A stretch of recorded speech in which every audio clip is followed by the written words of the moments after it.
Khan bed سے ٹیک لگائے بیٹھا زمل کو دیکھ رہا تھا۔ وہ پرسکون سی اس کے ساتھ لیٹی ہوئی تھی۔ سائڈ ٹیبل کے دراز سے سگریٹ نکالتے اس نے سگراتے ہوئے اناوی لبوں میں دبائی۔ سگریٹ کے کش لیتا وہ زمل کے نرم داغوں کو انگلیوں سے سہلانے لگا تھا۔ سگریٹ کی ناگوار بو سے زمل کی آنکھ کھلی تھی۔ خان کو دیکھ کر وہ شرماتی گھبراتی چادر بن چھپا گئی تھی۔ خان اس کے شرمانے پر ہلکا سا مسکرایا۔ سگریٹ کے اشترے میں پھینک کر اس نے جھٹکے سے چادر زمل کے اوپر سے ہٹائی تھی۔ زمل گڑبڑا گئی تھی۔ خان یہ کیا کر رہے ہیں؟ وہ خان کو دوبارہ خود پر جھکتا محسوس کرتی دبی آواز میں آنکھیں پھیلے پوچھنے لگی تھی۔ ابھی تو وہ اس کی رات کے قربت کے نشے سے نہ نکلی تھی کہ وہ دشمن جان دوبارہ اوپر حاوی ہونے کی کوشش کرنے لگا تھا۔ خان کی گرم سرسراتی سانسیں اپنے چہرے پر محسوس کر کے وہ آنکھیں سختی سے میٹ گئی تھی۔ خان اس کی بند آنکھوں کو دیکھ کر مسکراتا اس کا سر چوم کر تھوڑا سا پیچھے ہٹا تھا۔ البتہ ابھی تک وہ زمل کے اوپر جھکا ہوا تھا۔ اس کی کانپتی پلکوں کا رقص دیکھتے ظفار نے اسے تنگ کرنے کا سوچتے اپنی انگلی سے اس کے ماتھے سے بیوٹی بون تک ایک لکیر کھینچی تھی۔ زمل سانس رو کے خان کے رد عمل کی منتظر تھی، جس نے غصے سے اس کے چہرے پر پھونک مارتے زمل کی سانسیں خشک کر دی تھی۔ زمل کے گلنار بالوں کو اپنے لبوں سے چھوتے خان نے اس کے بالوں پر بھی ایک بار پھر لب رکھے تھے۔ اس کی جان بخشتا وہ دور ہوا تھا۔ زمل نے اپنا سانس بحال کرتے ایک آنکھیں ہلکی سی کھول کر خان کو دیکھا تھا۔ اسے اپنی طرف دیکھتے وہ گڑبڑا کر دوبارہ آنکھیں بند کر دی تھی۔ کمرے کی فضا میں خان کا قہقہہ گونجا تھا۔ زمل نے فوراً آنکھیں کھولتے خان کو ہنستے دیکھا تھا۔ وہ ہنستے ہوئے بالکل پیر فری لگ رہا تھا۔ آج پیکنگ کر لینا زمل، ہم دونوں آج شام پشاور جا رہے ہیں۔ خان نے اس کے بالوں کو سہلاتے ہوئے کہا۔ پشاور کیوں جا رہے ہیں؟ زمل نے کچھ حیرت سے استفسار کیا تھا۔ مجھے ایک ضروری کام ہے۔ پشاور میں وقت تمہیں یہاں کسی کے سہارے چھوڑ کر نہیں جا سکتا، کیونکہ مجھے کسی پر بھی بھروسہ ہے۔ یہاں کب شکاری خود شکار بن جائے خبر بھی نہیں ہوتی۔ خان نے اسے ساتھ لے جانے کی وجہ بتائی۔ میں آپ کے ساتھ ہی چلوں گی۔ زمل نے اس کے بیڈ پر پڑے ہاتھ پر اپنا ہاتھ رکھا تھا۔ خان پرسنٹ سا اس کا جواب سن کر اپنا سر ہلا گیا تھا۔ شیر خان نے مزید انتظار نہیں کر سکتا۔ زرتاشا کو تم نے مجھے دیا تھا، جس کے باوجود تمہیں نے اپنی جگہ دی تھی۔ اب تمہاری وہ بیٹی بھاگ گئی ہے تو مجھے اپنا عہدہ واپس چاہیے۔ یہ آرگنائزیشن میں نے بنائی ہے اور اس کا حقدار بھی نہیں۔ شرافت سے یہ جگہ چھوڑ دو شیر خان، ورنہ دوسری صورت جو نتیجہ نکلے گا وہ تمہیں پسند نہیں آئے گا۔ اسفند خان کی دھمکی نے شیر خان کو تیز دلا دی تھی۔ سوار بجاتے اس نے اسفند کو وسیع نظروں سے دیکھا۔ میں اسے تمہارے حوالے کر چکا تھا۔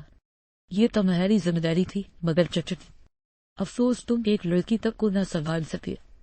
شیر خان کی باتوں نے مقابل بیٹھے اسفند خان کو آگ لگا دی تھی۔ مجھے دوبارہ دھمکی مت دینا، ورنہ ٹکڑے ٹکڑے کر کے ایسی جگہ پھینکاؤں گا، ساری زندگی یاد رکھو گے۔ اس کی دھمکی سے اسفند خان کا چہرہ غصے سے سرخ پڑ گیا تھا۔ میں تمہاری یہ باتیں بھولوں گا نہیں شیر خان، اور تمہارے ٹکڑے ٹکڑے کر کے میں خود کتوں کو کھلاؤں گا۔ اسفند خان کی دھمکی سے آگ بگولا ہوتے شیر خان نے اپنی گن نکالتے اسفند کے سر کا نشانہ باندھا تھا۔ دوبارہ میرے سامنے اپنا گندگی سے بھرا منہ کھولنے سے پہلے سوچ لینا۔ اس کی ٹانگ کا نشانہ باندھتے شیر خان نے گن چلائی تھی۔ پلک اس کی ٹانگ کو چیرتی زخمی کر گئی تھی۔ اسفند خان درد سے بڑبڑاتا اپنی ٹانگ پکڑتا زمین پر گر چکا تھا۔ 1 مہینے بعد آرگنائزیشن کے نئے چیئرمین کا انتخاب ہونے والا ہے۔ اگر وہ پوزیشن حاصل کرنا چاہتے ہو تو میدان میں اتر آنا، اب یہاں سے دفع ہو جاؤ۔ اپنے آدمیوں کو اشارہ کرتا وہ اسے باہر پھینکوا چکا تھا۔ خان لالا، ان اسفند خان اور شیر خان کے درمیان لڑائی ہو گئی ہے۔ اب آپ آسانی سے دونوں کو مار سکتے ہیں۔ 15 سالہ احتشام خان شیر خان کی جاسوسی کرتا خان کو خبر کر چکا تھا۔ اوکے ٹھیک ہے شان، اب تم اپنا کام کرو، تمہیں اب جاسوسی کرنے کی ضرورت نہیں، میں خود پشاور آ رہا ہوں۔ خان نے اسے اپنی آمد کی خبر دی تھی۔ مجھ سے ملنے آئیں گے؟ احتشام نے ایک آس سے پوچھا۔ ٹائم ملا پھر شاید تم سے مل پاؤں، اب خاموشی سے جا کر اپنا کام کرو۔ خان کے تحقیق بھرے انداز میں بولنے پر احتشام جلدی سے فون بند کرتا اپنے کاموں میں مصروف ہو گیا تھا۔ وہ یہاں شیر خان کے پاس کام کرتا تھا، لیکن سب چیزوں کی خبر خان کو تب دینے لگا تھا۔ پس کہاں سے آ رہے ہیں؟ یزدان۔ زرش یزدان کا گھبرایا ہوا چہرہ دیکھتی اونچی آواز میں بولی تھی۔ وہ 1 ہفتے سے نوٹ کر رہی تھی کہ یزدان اس سے کتراتا پھر رہا ہے۔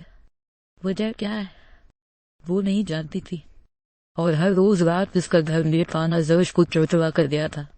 آج وہ شام سے ہی لاؤنج میں بیٹھی اس کا انتظار کر رہی تھی۔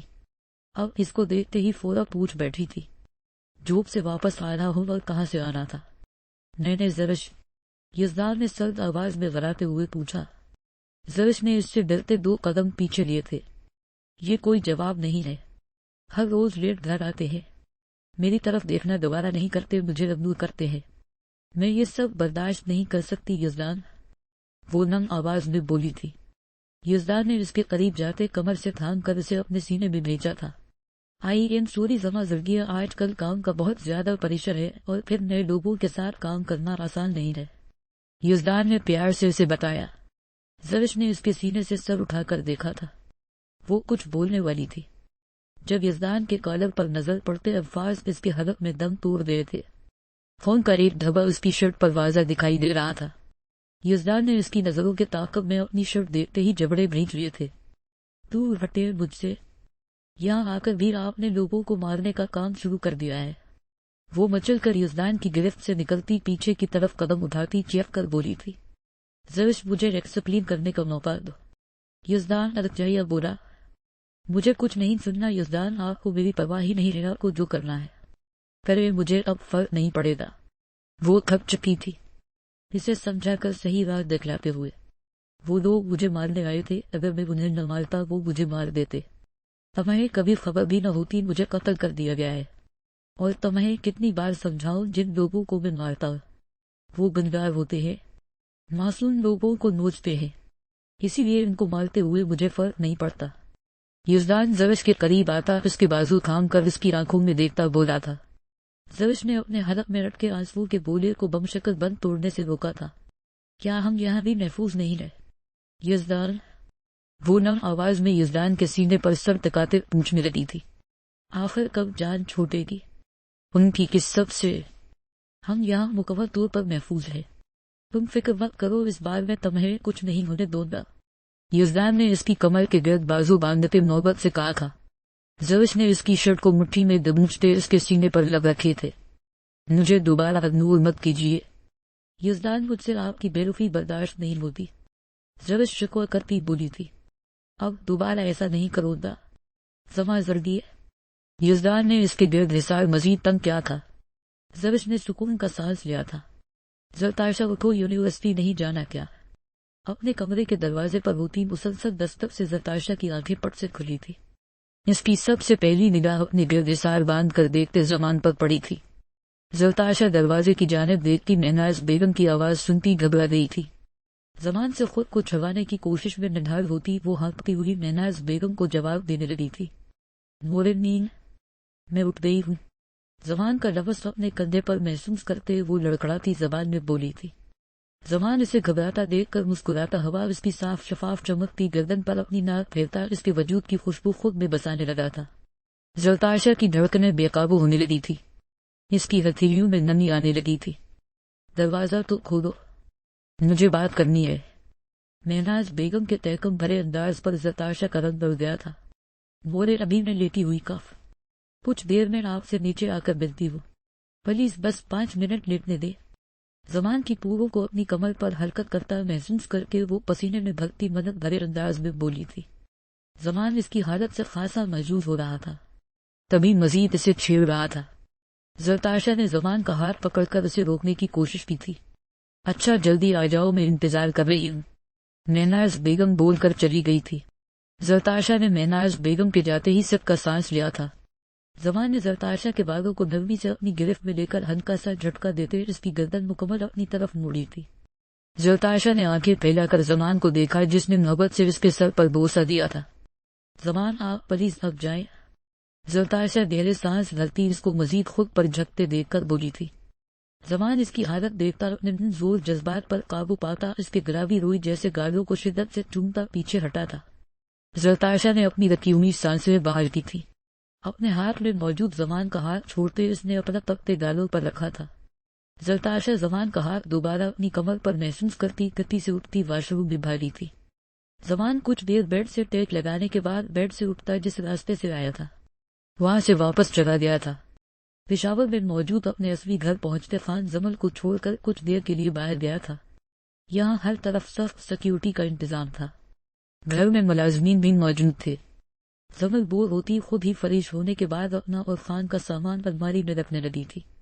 کپڑے الماری میں رکھتی وہ دروازہ کھلنے کی آواز پر مسکراتی پیچھے بڑھی تھی۔ جب خون سے بھرے خان کو دیکھتے اس کی مسکراہٹ سمٹ گئی تھی۔ خان اسے ایک نظر دیکھتا الماری سے اپنا سوٹ نکالتا فریش ہونے چلا گیا تھا۔ زمل ساکت سی اپنی جگہ جمی کھڑی تھی۔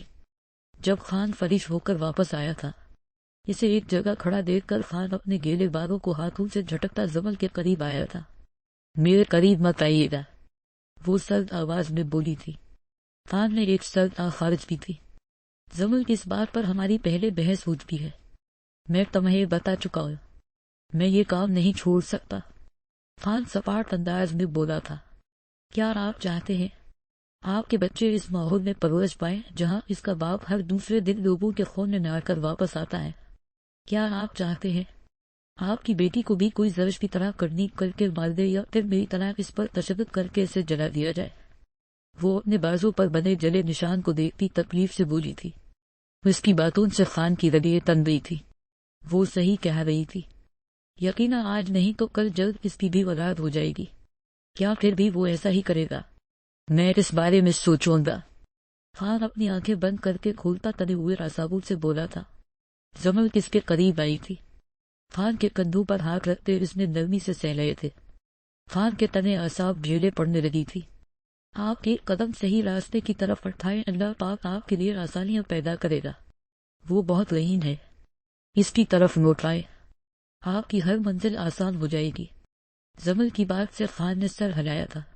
میں ہر پل آپ کے ساتھ رہوں گی، میں چاہتی ہوں آپ بھی ایک عام انسان کی طرح خوشحال زندگی میرے ساتھ گزارے۔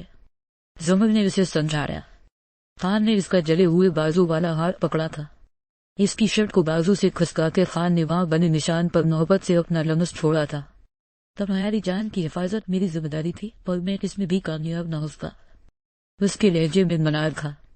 یہ میری قسمت میں تھا، آپ چاہ کر بھی مجھے بچا نہیں سکتے تھے۔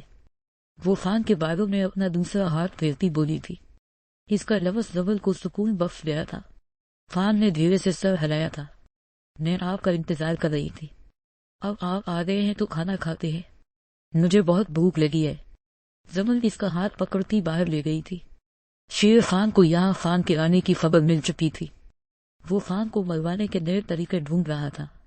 اسے یہ اندازہ ہو گیا تھا کہ اس کی بیوی اب اس کی کمزوری بن چکی ہے۔ اب وہ اس کمزوری سے فائدہ اٹھانا چاہتا تھا۔ یزدان کو ڈھونڈنے کے لیے بھی اس نے اپنے کتے چھوڑے ہوئے تھے۔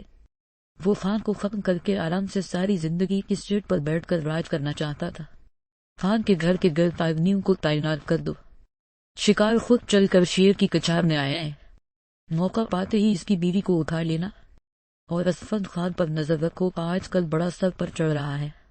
سردار اونٹوں میں لیے شیر خان نے اپنے آدمی سے کہا تھا۔ سرکار خان نے اپنے گھر بہت سخت سیکیورٹی رکھی ہے، کوئی اس کے گھر کے 10 میل کے فاصلے تک بھی نہیں آ سکتا۔